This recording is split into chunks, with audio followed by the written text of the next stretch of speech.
Good evening, Chris. Magandang Martes ng gabi sa iyo, Good evening, Coach Rom, and good evening sa ating mga early birds. sa mga early birds, no? At alam mo, maulan talaga kanina. So mabuti naman at nakauwi ka ng ligtas at hindi nabasa. Ayan. So sa mga umuwi pa lamang po mula sa kanilang trabaho, mag-ingat po tayo, no? Wag mahirap pong nauulanan ngayon kasi salitan lang yung init at saka yung ulan, no? So marami nagkakasakit. So sa mga Yeah. merong medyo may iniinda, get well soon. Ayan. Kamusta ka naman, Chris? Okay naman, Coach. And buti rin napaalala mo, ang dami talaga nagkakasakit ngayon. So, please be reminded, mag-vitamins tayo, di ba? Prevention is better than cure. So, ang lahat ng pag-boost ng ating immune system, fruits, vegetables, at naging salamat, Doc, ulit ang ating portion. Parang ganun yung tema eh. No? Tsaka nakakatawa kasi yung mga karamihan ng early birds natin, mga OFWs. No? Like for example, si Victor Mempin at si Boris Pido, yan ang mga early birds. Magandang gabi rin sa inyo. At magandang araw kung nasaan man kayo, kung hindi man gabi dyan, sa inyong kinalalagyan. Ayun. So, ano ba ang pag-uusapan natin ngayon, Chris? Very exciting. Ito na yung third and last part natin of our top 5 Resto Negosyo leadership tips. So for this day, we're just tackling yung fifth principle natin or the last principle. And then of course, we'll do a recap of all the things or yung 5 Resto Negosyo leadership tips natin.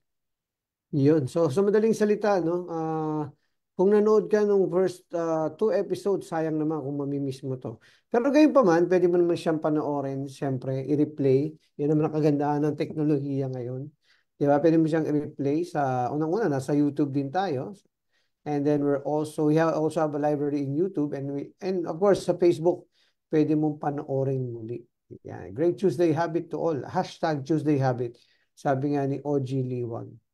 So, i-ano ko lang, Chris, bago tayo magpatuloy, diretso agad tayo sa panglimang people principle, no? So, i-recap ko lang yung lima, no? Ang una natin, of course, is developing your P2R or yung purpose to results. Yan, isang ano yan, no? Kumbaga, proprietary framework dito sa The Resto Coach at sa Coach and Share. Mhm. Purpose to results and committing to building a culture. So ulitin ko po, number one is developing your purpose, vision, strategy, plans, yung sa ilalim ng plans, brand, business, and people plan. And then of course, yung iyong systems and standards bago ka dumiretso nun sa actions para makapag-deliver ka ng results. And then building a culture. No? And then number two po tayo, recruit the right people and invest in their development. So napakagandang paalala na nauuna yung recruiting the right people so that you can, you can minimize the risk and increase the benefits of investing in the development of these right people. So yung unang dalawa po na yan, yun yung diniscuss natin nung episode, nung part 1, no? Episode 176. So last week, episode 177, diniscuss naman natin yung number 3 and number 4. So setting excellence as your standard and establishing the systems that will help your team succeed. So parang ni-reinforce niya yung nilalaman ng P2R, di ba? Yung number 1 is, starting with your why, di ba? And establishing your why is your purpose with your people, with your team. So number 3 is setting excellence as your standard and establishing systems that will help your team succeed. So number 4 naman po, na diniscuss din natin last week, validating, following through, and respectfully holding people accountable. Napaka-powerful niyan kasi it Mhm. kind of, makes 1, 2, and 3 makes sense, no? Kasi pag hindi mo ginawa yung number 4, sinayang mo lang yung ginawa mo ng 1, 2, and 3. Diba? The ability, more importantly, yung huli, no? The ability to respectfully hold people accountable. So ngayong Yes. gabi, pag-usapan naman natin yung recognizing, rewarding, and sharing the success. Ulitin ko, number 5, people principle.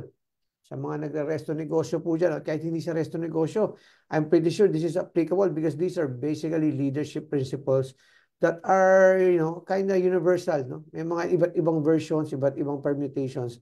But dito sa Resto Coach and sa Coach and Share, ito yung ating top 5. No? Ulitin ko, recognizing, rewarding, and sharing the success. So, Yes. sa pagtotoo ng usapan natin ngayong gabi, yung ano na yun, no? Yung dulo, no? What's in it for people, no? Especially for those who are actually top performers. So, bago tayo magpatuloy, babatiin ko lang ang ating mga regular classmates na narito ng lahat, parang attendance check. Si Simon Tess, maaga ngayong gabi. Maraming salamat, Simon Tess. At si OG Liwag, ang siyempre nagpauso ng hashtag Tuesday Habit.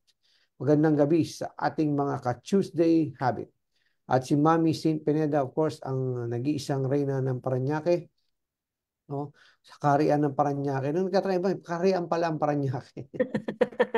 Magandang gabi sa iyo, Mami. Thank you very much for always supporting the Resto Coach and Coach and Share. At siya pang nagpapaalala sa akin, no? Nagre-remind na dapat may episode every Tuesday. Yan. Nag-alarm daw si Sai.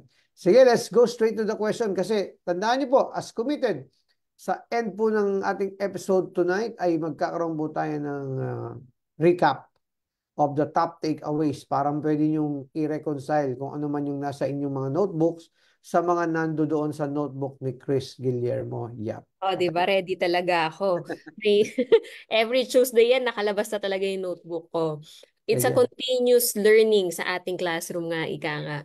So, for the 5 people principles natin, kasi hindi natin to pwedeng i-jumble eh. So, talagang ito yung pangtuldok natin. Or in terms of a checklist or framework, talagang steps siya. So, at the bottom of it, tutuldukan natin, we have to recognize reward and share the success. So, bakit ba essential tong fifth principle natin? Bakit kailangan nating i-recognize and i-reward at mag-share ng success dun sa mga ating nililid na mga tao? Well, it's very much related to number 4. No? Actually, interchangeable yan. No, hinuli ko lang kasi it's the more positive ones. But in actuality, no, pwede mong gawing number 4 yung number 5. Kasi sa akin na ang principle na ini-implement ko rin is you always begin with the positives, no. So for Mhm. example, kakausapin ko in my weekly flight plan, and I've been known to do this, no, for throughout all the companies that I and the teams that I've worked for, no, and I've worked with, no. I always prioritize talking to the performers, no. The best should get the most. Yun ang sinasabi, di ba? Ako nga, the best must get the most, no. Ibig sabihin, dapat mayroong differentiation between the top performers, no, the middle performers, and the bottom performers, no. Ibig sabihin, dapat may malinaw na establishment of, no, a differentiation among employees. That's why I always say, di ba, we don't treat in a more progressive culture, no, in an organization, it is always important to point out that people are not treated equally. They might have equal opportunities and equal rights, but they should not be treated equally. Now, ibig sabihin, they should be treated equitably. And what the basis of equitability or equitable treatment or leadership should be performance. The actual value that the person adds to the company. No, yung manifestation, no, parati natin pinag-uusapan yung baka nagiging repetitive pero that's how important it is. Values to value, di ba? So nag-manifest na dapat yung values into actual value. No, hindi na sapat yung honest lang. Hindi sapat yung loyal lang. Ano yung naging bunga ng honesty, ng loyalty? No, as we always refer to Stephen Covey's trust matrix, yung combination ng character and competence. Hindi pwedeng character lang. So in this case, yung manifestation ng values that translated into actual value that contributes to the achievement or more than achievement is going beyond and above, no? Above and beyond the targets, objectives, no? So, dito na rin tumatawid from people, brand, into business results, no? Dapat ma-recognize na natin ano yung translation ng people principles and then yung brand promotion or yung pagmamarket ng brand into the actual intangible value, no? That promotes a growing and sustaining and scalable, expanding business, no, yung profitability, sustainability, growth and expansion ng isang business. So ibig sabihin dito na natin sinusukat yung mga metrics, no, and by measuring yung metrics versus the target, setting goals, and then after setting the goals, no, reconciling the actual performance versus the targets, then dapat nagkakaroon na ng differentiation between the excellent employees, the desired employees, the basic employees, and the unacceptable behaviors of some employees. Diba? Kasi pag tinrate mo sila equally, then magkakaroon na ng dilution, yung paglabnaw ng kultura. Actually, yun yung isang hot topic na napag-uusapan How equality breeds mediocrity. Diba? Yun yung sabi nga nila, if you treat everyone the same, yung mga performers mo wouldn't have that incentive for performing well. Kung pare-parehas lang pala yung nakukuha ng lahat, diba? Kaya nga kinwalify ko kaagad, no? We provide equal opportunity, no? Equal opportunity or equal opportunities /IES, no? We provide equal, we recognize the equal rights of people. But when it comes to, performance evaluation and measuring, the actual contribution of people, we should be recognizing, rewarding, and of course, yung sharing the success means pwedeng promotion, pwedeng more opportunities, bigger responsibilities, and financial rewards, pwedeng bonuses, incentives, and other forms of, recognition and reward. Yun ang importante. Kasi tama yung sinabi mo, pag pare-pareho ang pagtrato natin sa tao, at was much worse, yung mga non-performers pa, yung mga yung mga top, yung mga bottom performers pa, yung mga nabibigyan ng oras, bibigyan ng panahon, Kasi you have to remember, hindi naman lahat pera sa empleyado. How much time a leader spends with an employee is very important as well. Kasi if the leader is spending more time talking to, counseling, kaya parati yung warning ko dyan sa counseling na yan, because hindi naman tayo tinayo yung negosyo para maging guidance counseling company, or, di ba? So, I mean, may mga experts, lalo sa panahon ngayon, maging maingat tayo sapagkat yung mental health is a very sensitive topic. Alam natin ngayon, nalaman na natin, it's actually giving advice should be done with care and mindfulness. Hindi pala yung bigay ka lang ng bigay ng advice lalo sa mga bagay na hindi ka naman talaga subject matter expert or wala kang professional training, or scientific expertise. So sinasabi natin dito, yung example na even yung pagbibigay natin ng oras should be mas maraming oras tayong pinagkakaloob, atensyon at oras na pinagkakaloob sa mga top performers. Yeah. Dapat nagre-reflect yung leadership attention doon sa performance ng empleyado. Yes. And it makes sense for the business, Chris, because the more attention you give to performers, actually, number one, they require less time and attention. Kasi mga ganyan, mga tawag dyan, manager of one or leaders of one, na they're, self-motivated, they're driven, they require minimal supervision. So the more efficient you become as a leader as well. Kasi pag sinabi nga natin, if it is too difficult, there must be a better way. Ganon din sa tao. If leading a person is too difficult, well, of course, with all the required self-assessment first as a leader, Pero kung ginawa mo yung role mo sa leader and nahihirapan pa rin yung tao, baka mali yung tao.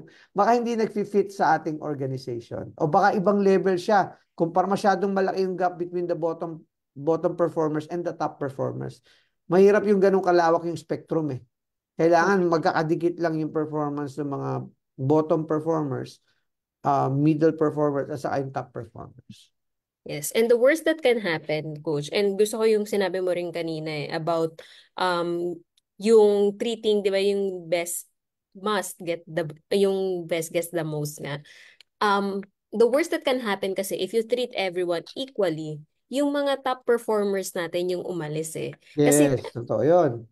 hindi mo sila nabibigyan ng enough attention or enough recognition, yung reward recognition and sharing the success kasi nga equally yung pagtrato natin. So may iwan ka with the bottom performers dahil binigyan mo lang, tinrato mo lang sila equally Well, yung mga bottom performers, there's a reason why they are bottom performers, And if we look at our building blocks, yung framework na diniscuss natin, I think last week and the week previous also, Yung IQ, EQ, personality, skills, experience, leadership quotient, management quotient, all of these things put together, ibig sabihin nasa ibang level yung mga non-performers. Mm-hmm.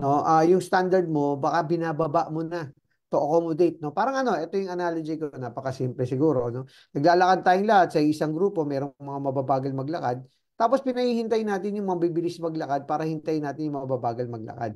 So, yung mabibilis maglakad, naiinip yun, no? Na naghahanap ng exercise, naghahanap ng, no, siguro iba yung purpose nila, no? Talagang iba yung pacing nila. So, mahirap pag grupo-grupuhin yung mga taong magkakaiba ng level ng performance.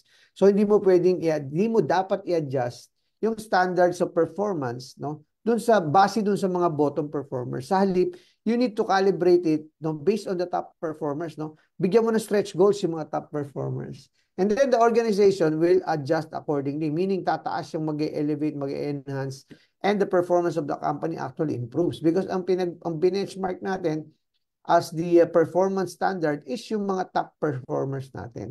And in cases, no, just like to clarify, in there are cases where the top performers are not even reaching the standards. No, mas lalo na hindi mo pwedeng i-calibrate yung standards ng company to, siguro ang tamang term na hindi masyadong masakit pakinggan, to accommodate, no, to accommodate the bottom performers. No, napaka-importanting ano yun, no, napaka-importanting recognition.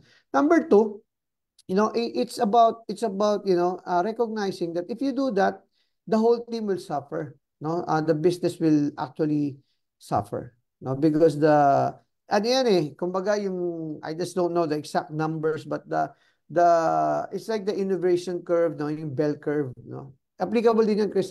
That's usually there's 10-20% top performers, no, and about 50 to 60% yung mga middle nasa average, no? And then may mga bottom performers talaga Mathematical ano yan reality yan no? Mathematical and scientific fact, no? Na hindi naman lahat yan nasa top performers level, no? But at least kung yung top performers na pinagtutuunan mo ng pansin, nare-recognize na yung kultura, balik natin sa number one, no, building a culture. Yung kultura ng organisasyon is actually a culture that promotes, recognizes, rewards, and in a lot of ways, no, we always point this out.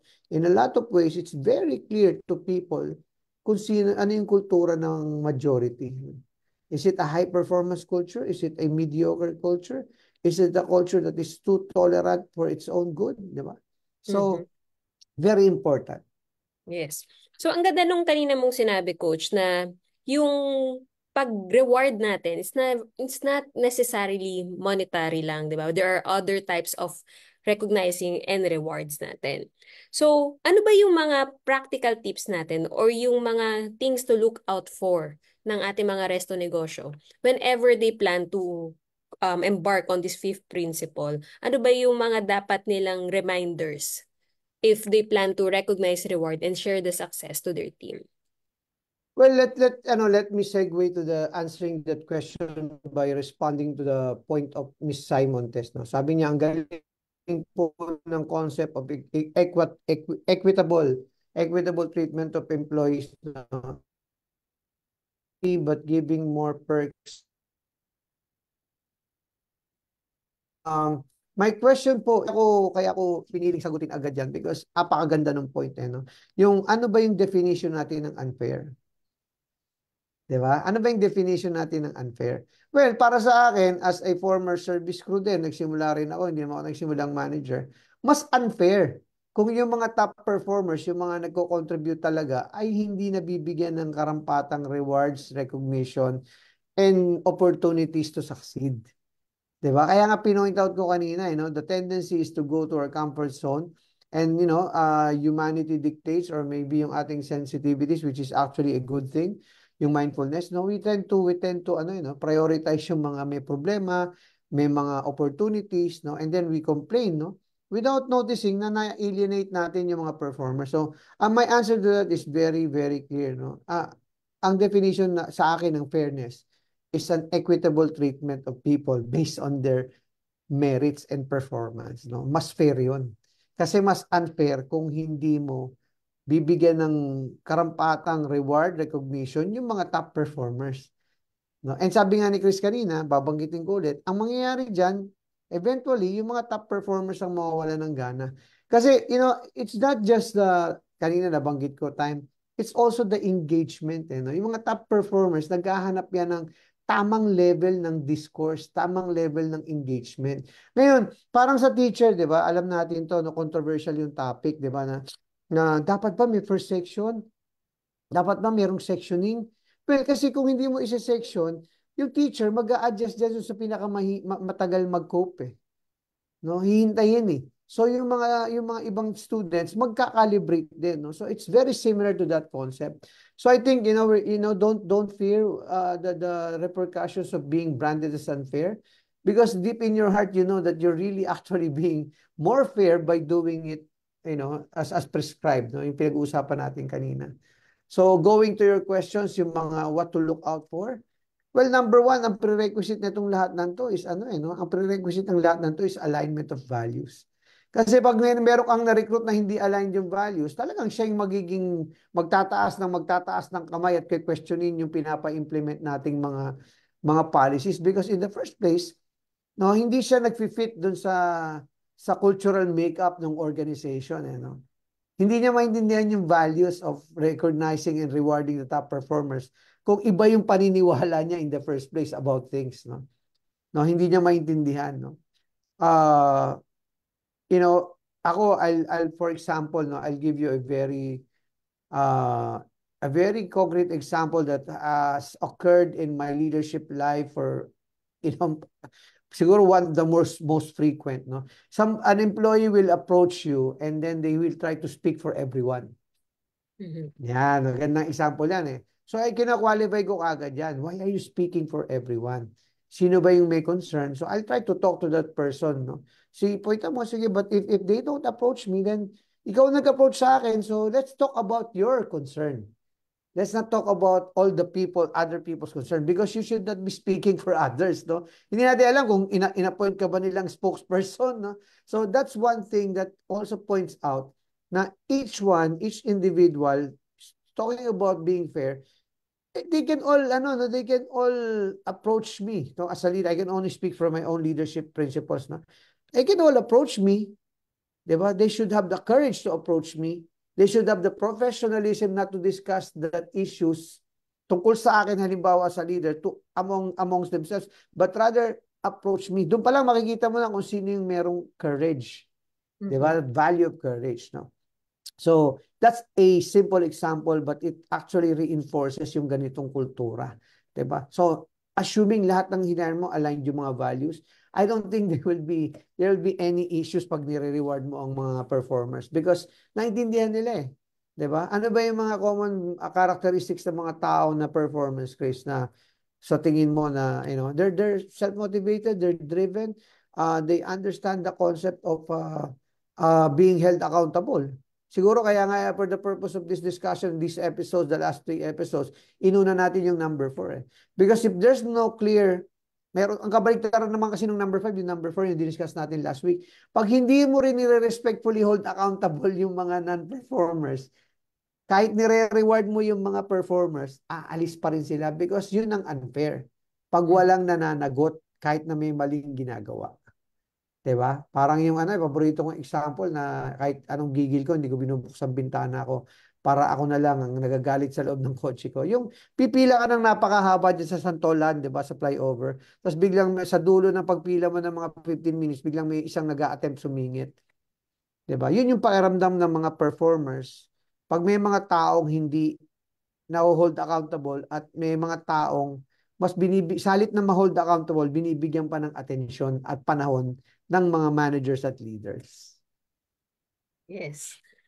So, coming from that, Coach, doon naman tayo dun sa third part of this principle, which is sharing the success. Ano ba yung, how can leaders effectively share the success aside from the monetary value of the business with their team to foster a sense of ownership and pride?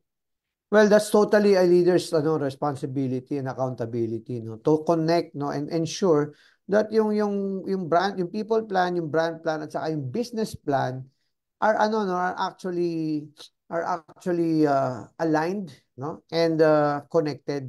Ibig sabihin, no, hindi mo pa pwedeng ipangako lang ng walang no, you can promise everything, but if it has no basis on your, for example, in the discipline of budgeting, 'di ba? paano mong i-reward yung mga tao? Paano mong i-deliver yung commitments, no? If hindi ka marunong mag-set ng tamang target tapos nag-overpromise ka, no? Ito ang reward. For example, no, you promise a certain amount for this type of performance and in the end nalugi pala yung kumpanya, napasubo ka, then eventually the long term success of the company is compromised because of your lack of discipline of having that financial and fiduciary responsibility to compute for the right incentives and paano ma-earn ng company. No, hindi rin dapat na self-serving maramdaman ng empleyado na parang disproportionate. Halimbawa, no, ang laki-laki nung nilagay mong target tapos yung reward napakaliit. 'Di ba? So, I think hindi na dapat yung burden na yun wala na sa empleyado, nasa iyo bilang leader, nasa iyo bilang business owner to come up with not only smart plans, but also smart strategies of recognizing, rewarding, and more importantly, sharing the success. No, incentive programs, contests, no, bonuses, performance-based, yung mga appraisals kasi, ano ngayon yan nasa debatable, no? Kung anong uri pa talaga ng performance appraisal yung dapat i-implement at ano yung mas productive and efficient, no? Kasi mayroong mga nagsasabi na kailangan yung talagang madetalye, no? But however detailed you want to put it, para sa akin ang importante yung hindi yung naghihintay tayo ng 6 months para magbigay ng feedback. Kailangan yung timeliness, yung effectiveness, and yung methodology of engaging our people when we give feedback. One-on-ones, no, weekly one-on-ones, no, intentionally catching our people doing the right thing. No, I'll just spew out some of the things, no, the practices. Recognizing people with specifics, hindi pwedeng generic na good job na parang alam na ng tao, nahuhulaan na ng tao, yun lang ang sasabihin mo. Pero pag tinanong ka, why are you saying good job? No? Kasi it's also, our responsibility as leaders to set higher standards for earning the praise and recognition. Hindi dapat masyadong pinamimigay lang siya. No? Para nawawala na, nadadilute na yung value niya. So all of these things put together, it's anchored on, babalik tayo, Chris, no? Ano ba yung personal values nung may-ari ng resto negosyo o yung leader na nagpapatakbo ng negosyo? Kasi hindi mo rin pwedeng implement something that is not natural to you or not genuine or not sincere. Kailangan maramdaman ng tao na sincerely, you want to really grow people. No? And ulitin ko, yung 5 rectangles natin, no, from recruitment, people development, operations, performance management, and then yung rewards, recognition, compensation, benefits, rewards, and recognition programs, lahat dapat yun standardized and systemized, no? Kasi pag hindi, doon magkakaroon ng tinatawag kanina na yung fear natin na merong pagiging unfair, pagiging arbitrary, pagiging random, or discretionary.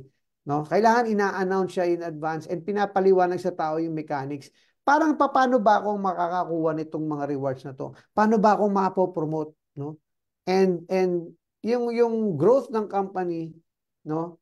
Kailangan nakatali doon kasi pag hindi nag-grow yung company, nagbigay ka ng incentives, hindi nag-grow yung company dahil hindi mo na analyze ng maigi at hindi mo na lagyan ng backing of a financial budget, no?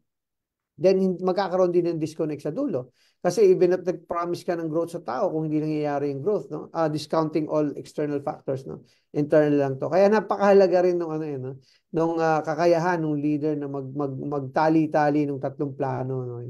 Yung brand plan, yung business plan, at saka yung people plan. Ang ganda nung natin, Coach, segue to circling back. Kasi siya circle of life. Circling back doon sa first natin yung prerequisite principle natin. Kasi it goes back to that. Kasi kailangan talaga strong yung P2R natin, yung purpose natin, para kasi lahat yon naka-align. It trickles down until the fifth principle. Yan, batiin natin yung mga napakaraming nanonood ngayong gabi. Ang ganda kasi ng topic. Alam nila last episode na nung 3-part series natin. Of course, Commissioner Chito Jauregui. No, gusto natin siyang i-recognize for his efforts to, napaka noble ng kanyang purpose to provide an avenue for not only for physical exercise but for brotherhood and camaraderie among professionals within this area ng Makati, BGC, no, for 30 years plus, no? Meron siyang tatlong basketball schedules every week, no? And 2 hours, no? And it has been of course, an instrument for mental wellness, no, physical fitness, and all the good things that come out of playing sports, no. It has been also a source of networking among business people. So gusto ko lang publicly i-recognize yung efforts ni Commissioner Big Brother Chito Jauregui, no. Mapakalaki ng impact, no. Isipin mo, sinimulan niya itong mga basketball schedules na to, no. It's important for us, di ba? Busy tayo, trabaho, meron kang lalaruan, no, na safe, nakilala mo yung mga kalaro mo, and it's been doing it for more than 30 years. Panahon pa lang ng mga pagers at saka wala pang cellphone, nagtatawag na siya ng mga secretary at players to play, no? And it's a hard job, and wala siyang bayad na natatanggap diyan. So maraming salamat. Madalas abonado pa, no? Let's recognize, speaking of recognition, the noble purpose of Howball, no? Yung tawaging Jauregui Basketball Group. Medyo nilaglag mo yung age niya doon, coach, nung sinabi mong panahon ng mga pagers pa. Binata pa naman siya noon. Si Edwin Alvarez, you're present tonight. Maraming salamat. Arnold Regalado from our elementary school, no, in Malabon, Philippine Buddhist Sengguan Memorial Institute sa may Potrero, Malabon, at ang ating teacher si Ma'am Sening. Maraming salamat, kabatch. At si Boris Pido, nabanggit natin kanina. Si Teacher Yam, no? Alam ko, ini-implement din ng mga teachers yan, no? Yung ganyan mga principles. Of course, si Coach Mel Isagire, isa sa mga kinikilalang leader sa taligi ng restaurant industry, our Tapa Queen, no? Our very own Tapa Queen ng Tapa King.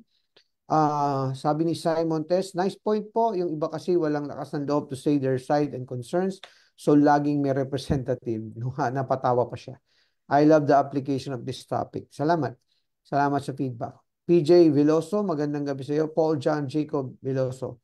At sabi ni Sai, thank you for giving more light on fairness regarding this topic po. Ayan. Sabi niya, I've seen non-performers who influence others para nakademotivate pa yung mga mediocre lang ang performance. Totoo yun. Kasi nga sabi, di ba, misery loves company. At saka yung mga non-performers, there's a reason why they are not performing. Kasi nga, iba yung ano nila, iba yung level of ano nila, no, head, heart, and hand. No, yung mindset, heart set, and soul set compared sa mga performers. So, imbis na mapabilis yung trabaho ng performers, nakakasagabal yung mga non-performers. And if we don't address that, naku, mahirapan tayo mag-establish ng tamang culture.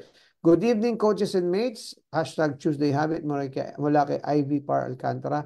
Gandang gabi rin sa iyo, Coach Jomar De Leon. Kanina nila pinagkikwentuhan ka namin eh. Si Jomar De Leon. No? Nasa ano pala si Jomar ngayon? Kasama ni Coach Melody. Ayan. Ayan.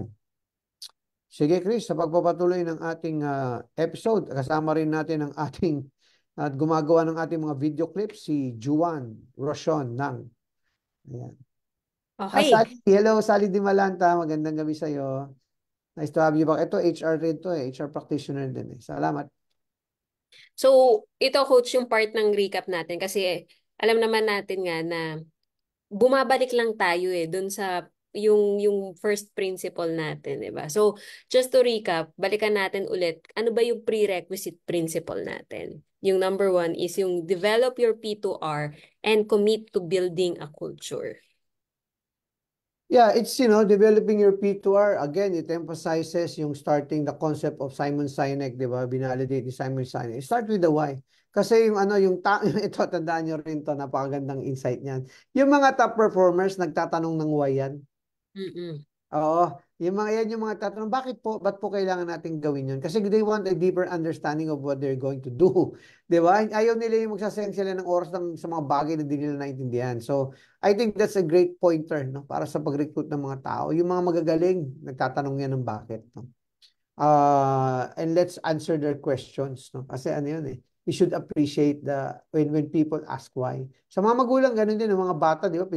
Alam mo naman sa kultura natin, minsan pagtatanong yung bata ng bakit, nagtatanong ka pa. Basta sumunod ka na lang, di ba? Kaya nung tumanda, ganun yung naging mindset. So, iwasan natin yan. Yes. So, and then building a culture, Chris, no? We highlighted, establish mo yung why mo, and then just invite people.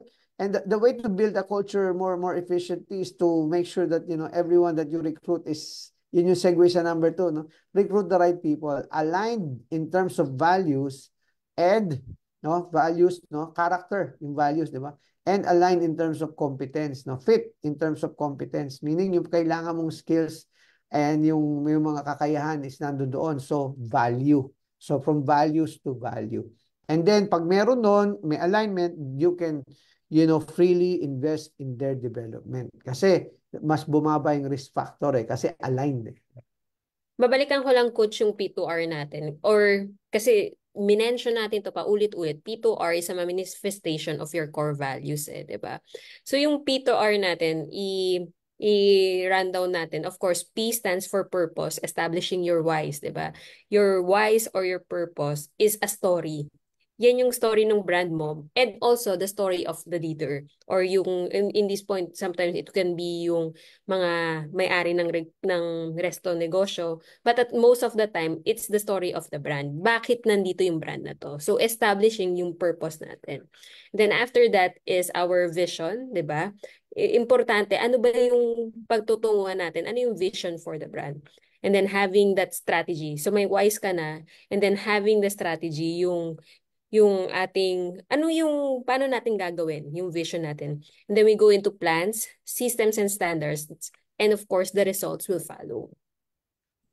Yeah, important yung sequence and it's important to simplify, di ba? Yung why and then yung vision mo is your where, saan ka pupunta, and then yung how, the strategy is the how, and then yung plans is the details of, all the details, the what, the when, no, and the timelines, the smart plans, sinasabi nga natin, no, broken down into three, no, people plan, brand plan, and then business plan.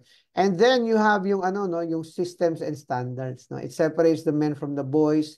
It separates the good companies from the great companies, no. Pag may sistema ka sa standard, it makes it yung binabanggit kanina na fairness, 'di ba? Yan ang driver ng pagiging fair at pagkakaroon ng hindi ka pwedeng mag-set ng no ng accountabilities, ng recognition, reward pag walang malinaw na sistema at saka standards. So, we go Mawawala lang ako sa screen sandali, Chris, sapagkat ikakabit ko lang yung aking power. Okay, go ahead, Chris, please. I'm Coach. listening. So, nagsisegue tayo actually and we talk about yung culture, di ba? Building a culture. So, it's impossible to build a culture if you don't have the right people in place. Yung lagi nga nating analogy dito is yung bus, di ba? Yung ating bus. So, it depends kung sino din yung nagda-drive ng bus, but at the same time, sino ba yung laman ng bus natin? So, to get to the destination. So, dito papasok yung ating second principle, which is recruiting the right people and investing in their development. Ayan. So, recruitment is about, dito natin pinasok din and pinag-usapan yung ating building blocks, yung alignment in terms of our building blocks. And of course, yung kanina pa nga nating minention is yung ating values to value na ating framework is paano yung alignment of values bring tangible value to the organization. Yes, ito siguro if there's one thing na matagal pinag-usapan dito sa mga iba't ibang episodes natin is about the emphasis on recruiting the right people. Kasi a lot of time, resources, and even, companies actually literally, don't succeed, no? And they sometimes their performance declines pag hindi mo na sustain yung recruiting the right people. And the right people, nag-iiba ang definition yan, but basically, in general, it's character and competence, it's values to value. No, people who don't grow with the company, sometimes they get left behind, no, and hindi nag-evolve, no, nagkaroon ng in the middle, sa simula, nag-fit, nag-align, but eventually, when things change, no, and that's perfectly okay. Kailangan na di natin siya tingnan as a negative, no. Kaya nga dapat maintindihan din ng companies that employees leave sometimes, no, to look for better opportunities because of changes in their personal circumstances. The same with the company, no? Ganun din ang kumpanya. Pag nag-iba ng direksyon yung kumpanya, nagkaroon ng rapid growth and expansion, bigla nagkaroon ng change sa management, nagkaroon ng ibang pagbabago sa merkado. 'Di ba? Na kailangan mag-pivot yung kumpanya. A classic example would be yung nakaraang pandemic, 'di ba? So it's up to the leaders to redefine kung ano na yung calibrated, no, values and value equation ng kumpanya. So investing in their development, it really requires a lot to, para sa akin, it's dito yung pinaka-primary role ng isang leader. Because kahit gaano kalaki yung negosyo mo, hindi nawawala yung personal touch mo in terms of making sure that people are growing, developing. Because if they're not growing and developing, no, there's no such thing as a static employee, no. Meron yang nagda-digress kung hindi nagpo-progress, 'di ba? So kung hindi nag-grow, baka nagkakaroon ng deterioration. So kailangan nating makita yung alam natin, no, ako nga exaggerate ko na. Sa tip of our fingers, alam natin yung kung sino nag-grow, sino hindi na nag-grow, kailangan kausapin, kailangan kamustahin, no? Yun ang importante. Lalo na in the age of technology, automation, AI, lahat yan na pag-uusapan natin. Pero we know kasi at the heart of the restaurant business, and I think with any other business to, it's really the people who drives the success of any business. So kailangan talaga it should be with the right people. Yes, totally agree, no? And again, no, defining what is right is it evolves, no? It progresses actually. Hindi pwedeng kung ano yung definition ng right people from 20 years ago hanggang ngayon ganun, no? Kasi nag-evolve ang tao. Kaya nagkakaroon din ng evolution yung kumpanya, no? Yung organisasyon to make sure that employees are continuously excited, enthusiastic, no? And yung alignment ng kanilang personal goals at saka ng goal ng kumpanya. Merong malinaw na ano yun, no? Na alignment. And then we go through our next principles. So, nanggaling na tayo dun sa why, sa who natin. And this time, it's about setting excellence as your standard and establish systems that will help your team succeed. Yes, no, dalawang bagay, no? Setting excellence, meaning siguro kung isang simpleng negosyo, ang pinaka-example will be how can you be better than your competition? 'Di ba? Choose your benchmark, 'di ba? Kung merong talagang best in your category, yun yung targetin mo, 'di ba? Pick a fight, no? Hindi naman literally, but sino ba yung benchmark sa segment mo? For example, if you're a bakery, coffee shop, sino ba yung benchmark mo? Madaling sabihin Starbucks, di ba? Madaling sabihin, but you have to go deeper than that. Who do you want to be better than, no? So pagka na-set mo yung excellence as your standard for everyone in your organization, you have to support that by giving them systems and procedures. No, hindi ba pwedeng paano, ito standard natin, mataas. Pero okay, how do we reach the standard and how do we even go beyond the standard? So kailangan bigyan natin ng no, ng karampatang coaching, development, and more importantly, no, yung sistema that will make them, sabi nga natin, definition natin ng sistema rito sa the Resto Coach, sa Coach and Share, and even on our company, Chris, no, alam mo to is, how do we make it easier for our people to make the right things happen, to get the right things done consistently and fast? No, hindi pinagdaramot yung success. Hinahanapan natin ng pamamaraan. No? A classic example would be technological systems, no, tools, equipment, no, but more importantly, yung mga procedures, no, especially kung ikaw ay nanggaling ka sa pagiging operator ng restaurant o manager, nagtayo ka ng sarili mong negosyo. Yun yung pagkakataon mo para i-transfer mo yung technology na natutunan mo sa mga tao. No, even yung mga simple things like reports and everything, you have to always challenge yourself, no? Are these reports taking away our people from facing our customers, no, or delivering what really matters? So you have to have that mindset, no, na pag nag-create ka ng sistema, it should be aligned with the more important, no, goals of our company, which is actually customer experience centric. Yes. And when we talk about standards, ito yung lagi nga natin pinag-uusapan. Standards or your commitment to excellence should not be given to you or should not be forced upon you. Ang pagsiset ng standard, ang isang tao or isang leader ang gumagawa niyan. Or in yourself, hindi ang kumpanya ang nagdidikta ng standards mo. Well, I'll give you, again, no, mamahilig ako sa ganito, no, yung practical application.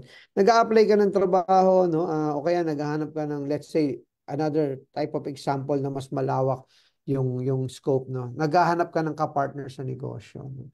Very important na itanong mo sa sarili mo, ano ba yung standard ng taong ito?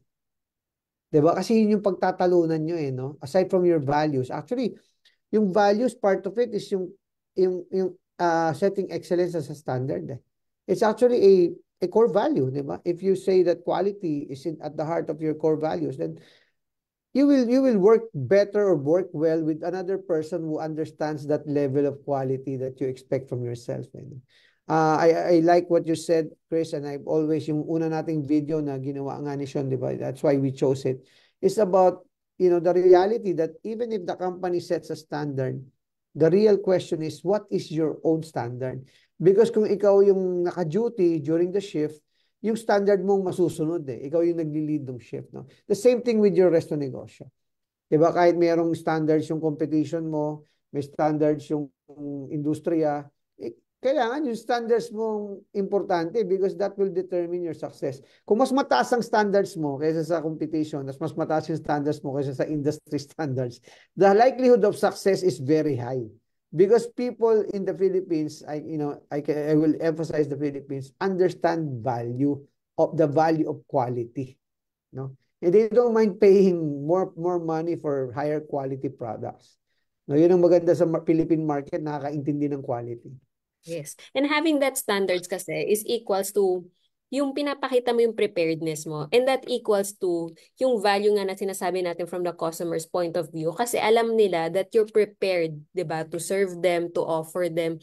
And you're also prepared to show yung genuine service and hospitality and service sa kanila. Yeah, sabi nga natin, pwede naman lahat yan eh. Pwede naman hindi mo galingan, pwede mong galingan. It's up to you. Ano standard mo? Di ba? Kung ano standard mo, it will have an impact sa future mo. Ganun lang yun eh. 'Di ba? Kung over the years hindi mo hindi mo ine-enhance yung standard mo, then mag-grow ka ba? I don't think so. 'Di ba? So, magandang gabi kay magandang gabi kay Miss Cynthia Bernardo, formerly of the University Hotel for a long time, no. Magandang gabi po, Miss Cynthia. At sa aking kapatid si Panji, no? Sa Panji at sa ating mga yung mga karamihan ng kinikita ng bansang Pilipinas nanggagaling sa segment nila, no, sa business process outsourcing, sa BPO. Ayan, si Panji, no, at si Voltaire Madela Aquino sa isa na namang segment din na critical sa ating bansa, yung mga OFWs. No. Gandang gabi, Voltaire. At si Yun. Ferdinand Porsche, aka Jake Castro, nandito na rin. Gandang gabi po from Las Vegas with love. Ayan. Ayan. So, having said na nagkaroon na tayo ng standard and we set excellence as our standard, yun nga, pinakita natin yung paghahanda natin, di ba? And, ang number 4 naman is you validate, follow through, and respectfully hold people accountable. Well, 4 and 5, no, tutuhugin ko na. It goes hand in hand. It's basically how we respond. It's basically how we respond to people's performance.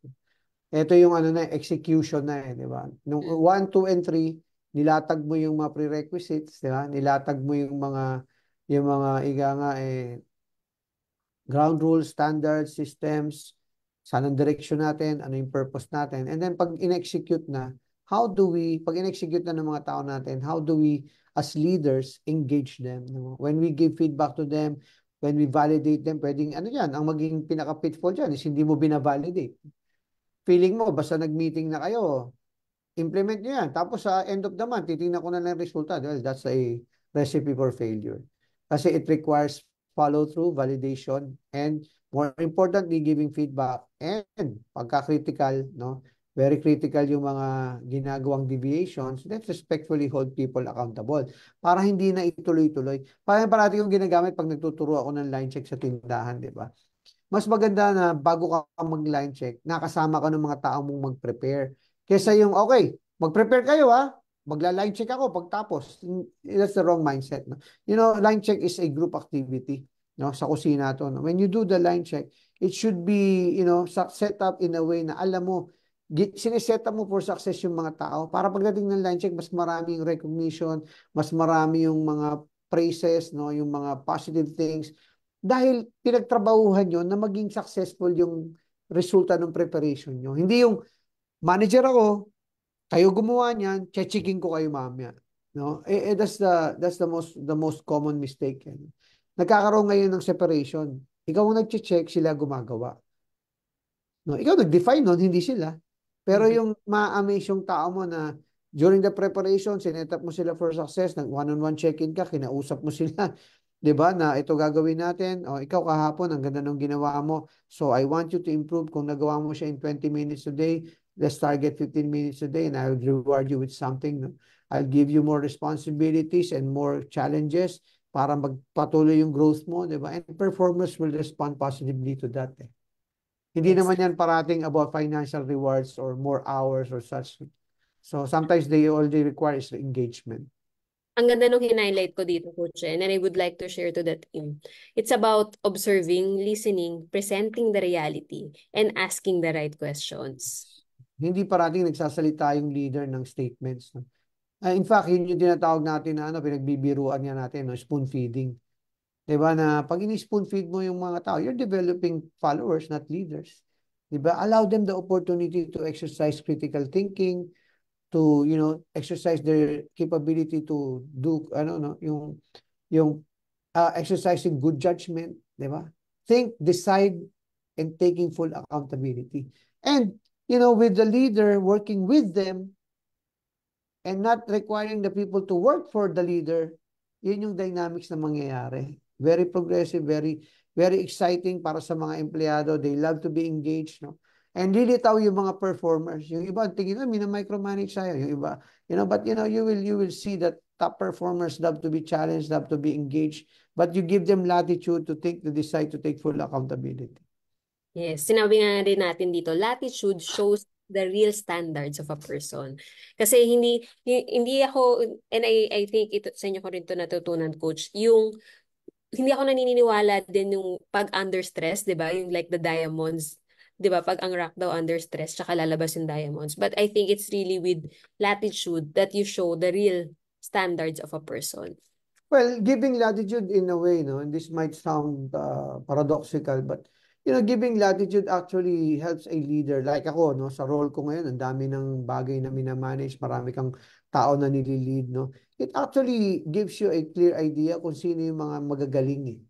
Kasi pag binigyan mo lahat ng latitude, kung sino yung magsashine, of course, yung latitude hindi naman pwede ibigay yan kung walang coaching, training muna, no? Or people development, as we call it. No? We don't call it training, but development.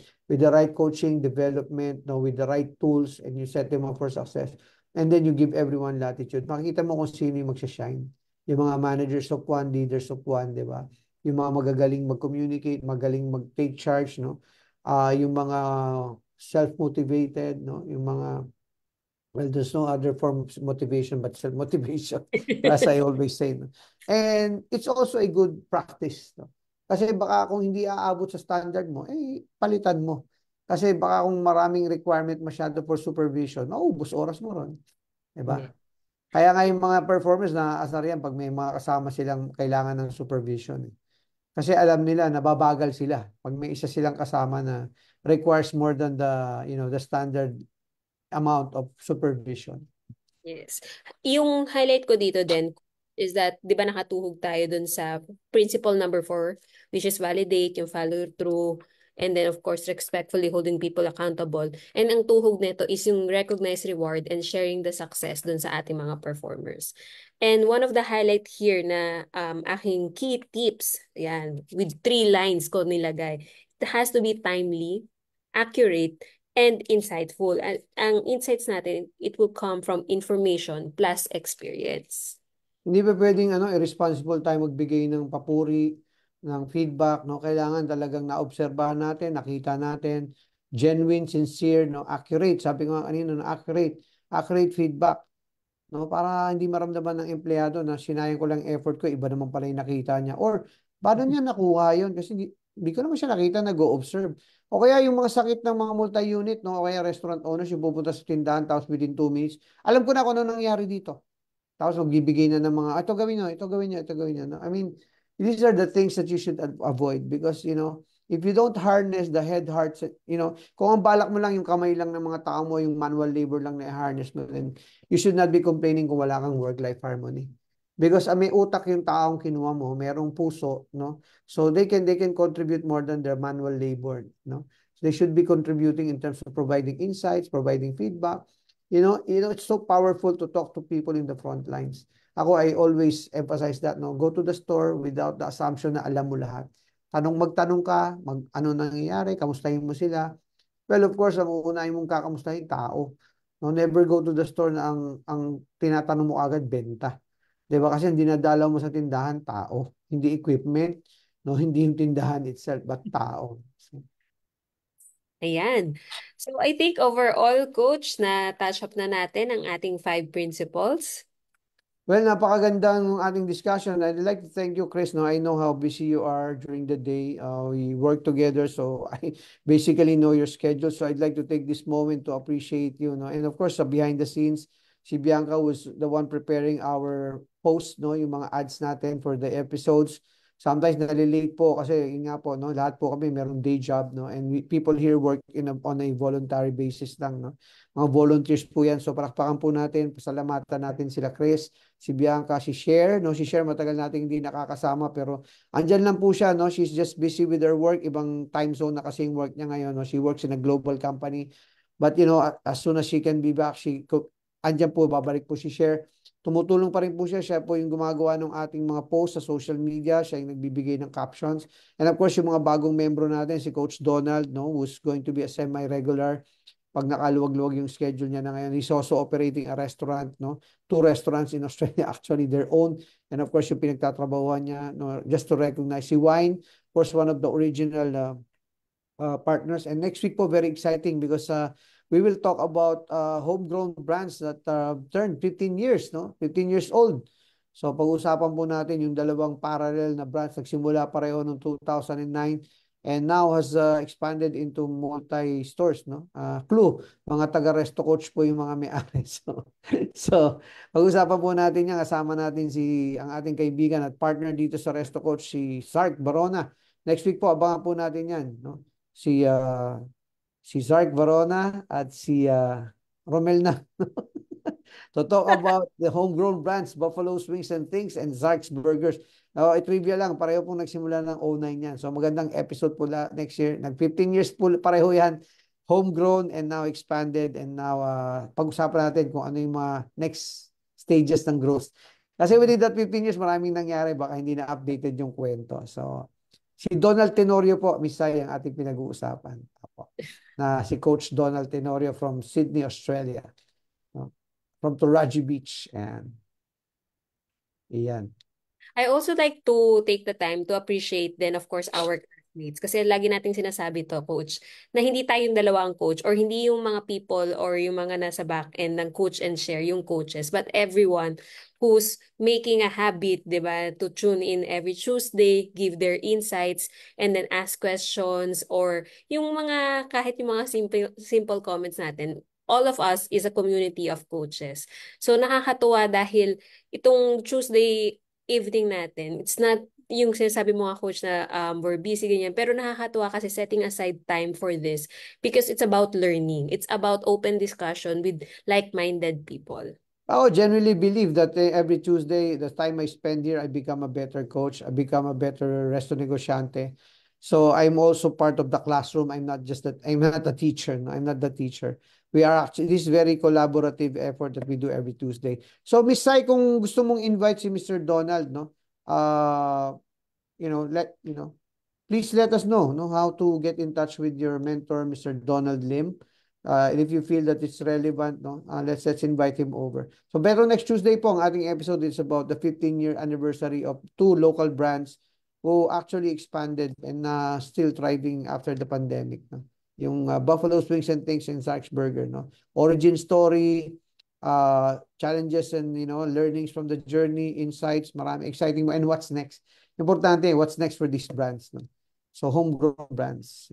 Nakakatuwa yung topic for next week because I'm a firm believer that if you really want to grow your business, you shouldn't learn from your mistakes, di ba? You should learn from other people's stories. And I think homegrown brands will give us so much insight. Ano ba yung right things? What are the right things na nangyari? And what are the things that can be avoided? Wag mo na trial and error, makinig ka na lang doon sa mga taong merong dinanas na nila. No? Hindi lang yung stakes, the overall experience itself.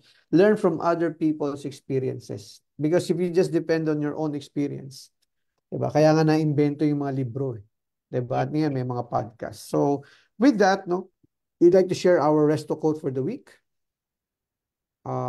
Ating resto quote for the week is from a controversial person. Bakit controversial? Kasi di ba yung Jack Welch is known for, be the proponent of neoliberalism, no, new economy. But just the same, I maintain na marami kong natutunan sa libro ni Jack Welch, no, straight from the gut. So sabi niya, failing to differentiate among employees and holding on to the bottom tier performers is actually the cruelest form of management there is. No? Na if you're trying to manage the company by clinging on to your bottom tier performers, no, without recognizing your and differentiating your top employees, maraming aalis, no. At ang aalis yung mga eagles, no. May iwan yung mga turkeys, no. So sabi nga ni ano no, ng mga ni Peter Drucker. So magandang again, no, magandang discussion po yung nangyari ngayong gabi. 3 episodes po. So if you want to share it with your people, with your teammates, no, and with your friends, with your fellow resto negosyantes, please help us spread the word, no, na merong library of 178 episodes now. No, 178 episodes. Congratulations sa ating lahat. So, paalam na tayo, Chris. Yan. As always, isang hitik na gabi na naman ang ating Tuesday night. And of course, katulad ng sinabi ko, this Tuesday nights is one kind of learning for me. Aside from the podcast, the books, ang dami kong natututunan kasi I'm surrounded by people who've been in the industry for a longer time than me. And of course, yung mga insights from the comment section. So maraming salamat for having me tonight and see you again next Tuesday. See you next Tuesday. Pagpatuloy po natin ang pagko-coach at pag-share. God bless.